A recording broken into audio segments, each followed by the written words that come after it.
అత్యంత సీనియర్ లీడర్లు వాళ్ళు.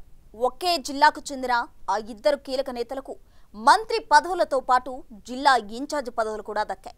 కానీ ఏం జరిగిందో ఏంటో తెలియదు గానీ సడన్ గా వారి ఇన్ఛార్జ్ పదవులు ఊడాయి. దీనికి కారణాలేంటన్న దానిపై అధిష్టానం క్లారిటీ ఇవ్వలేదు. నేతలు నోరు మెదపడం లేదు.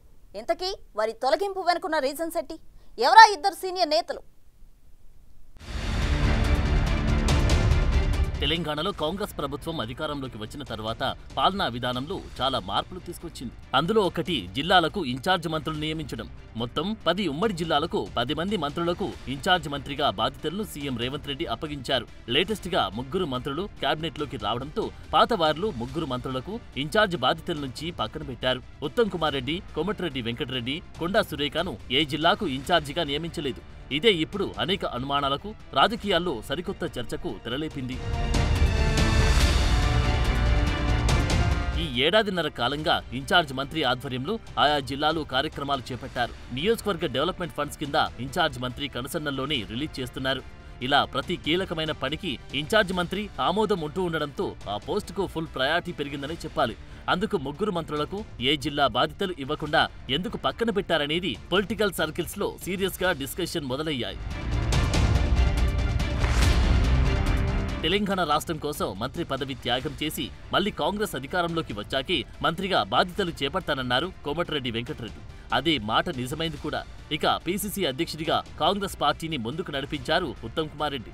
ఆ తర్వాత రేవంత్ రెడ్డికి పీసీసీ బాధ్యతలు అప్పగించారు. ఒక దశలో ఉత్తమ్ కుమార్ రెడ్డి, కోమటిరెడ్డి వెంకటరెడ్డి ముఖ్యమంత్రి స్థానానికి పోటీ పడిన వ్యక్తులు. సీఎం రేవంత్ రెడ్డి కేబినెట్ లో కీలక శాఖలో మంత్రులుగా కొనసాగుతున్నారు ఈ ఇద్దరు నేతలు.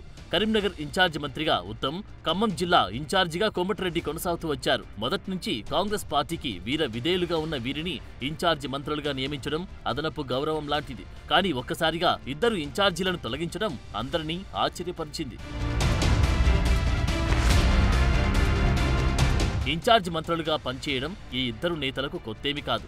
ఉమ్మడి ఏపీలోనూ కోమటిరెడ్డి వెంకటరెడ్డి ఇన్ఛార్జి మంత్రిగా పనిచేశారు. అధిష్టానం వద్ద వీర విధేయుడిగా ఉన్న ఉత్తమ్ నుంచి ఇప్పటికీ కీలక విషయాల్లోనూ సలహాలు, సూచనలు పరిగణలోకి తీసుకుంటారు. అలాంటి సీనియర్ మంత్రులను పక్కన పెట్టి మొదటిసారి ఎమ్మెల్యే అయి మంత్రి అయిన వారికి ఇన్ఛార్జి మంత్రులు కట్టబెట్టింది అధిష్టానం. సీనియర్లను, అందులోనూ నల్గొండ జిల్లా వారిని పక్కన పెట్టడం ఇప్పుడు చర్చనీయాంశం మారింది. అసలు ఈ ఇద్దరిని పక్కన పెట్టడానికి కారణమేంటనేది ఇప్పుడు మిస్టరీగా మారింది. ఈ అంశంపై అటు అధిష్టానం, ఇటు మంత్రులు ఎవ్వరూ స్పందించలేదు. చాలా వరకు పని ఒత్తిడి కారణంగా పక్కన పెట్టారని చర్చ కొనసాగుతుంది.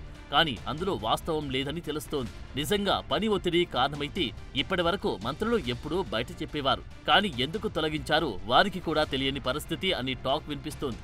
ఇరిగేషన్ మంత్రి ఉత్తమ్ కుమార్ రెడ్డికి పని ఒత్తిడి ఉందనుకుందాం. కానీ మంత్రి కోమటిరెడ్డి సంగతేంటనే ప్రశ్న తెరపైకి వస్తోంది. ఎందుకంటే కోమటిరెడ్డి పాలిటిక్స్ లో ఫుల్ యాక్టివ్ గా ఉంటారు.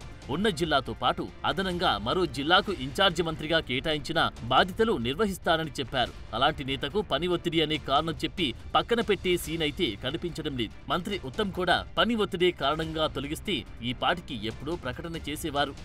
కారణం ఏదైనా వారిని తొలగించడంతో ఈ ఇద్దరు సీనియర్ నేతలు పైకి మాట్లాడకున్నా లోపల మాత్రం రగిలిపోతున్నారని తెలుస్తోంది. మరి అధిష్టానం దీనిపై ఏమైనా ప్రకటన చేస్తుందా, లేక వీరే ఎక్కడైనా బ్లాస్ట్ అవుతారా అనేది చూడాలి.